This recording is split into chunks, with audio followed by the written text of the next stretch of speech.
3 days of negotiations with Hamas over a ceasefire in Gaza have failed to make a breakthrough.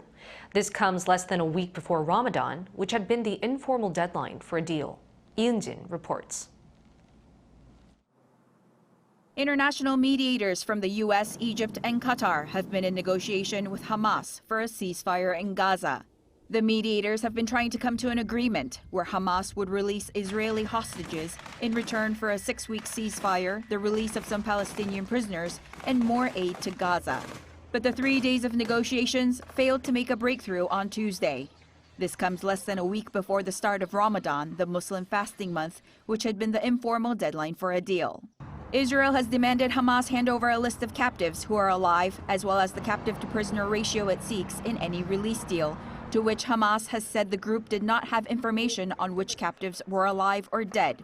They also said the captives were being held by numerous groups in multiple locations.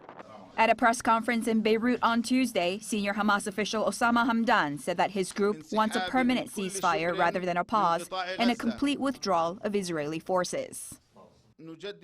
We reiterate that what the enemy failed to achieve on the battlefield, he will not achieve at the negotiating table.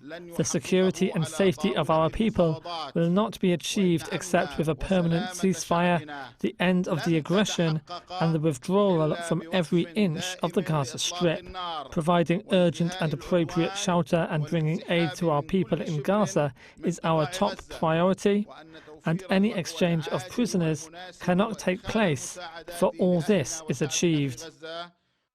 Israeli Prime Minister Benjamin Netanyahu has publicly rejected such demands, pledging that the war would go on until Hamas is dismantled and all the captives are returned.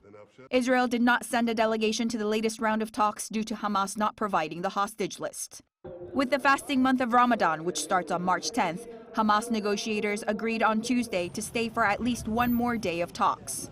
Palestinian-Israeli violence has spiked during Ramadan in previous years, creating a strong incentive for leaders to reach a deal before next week. Eun-jin, Arirang News.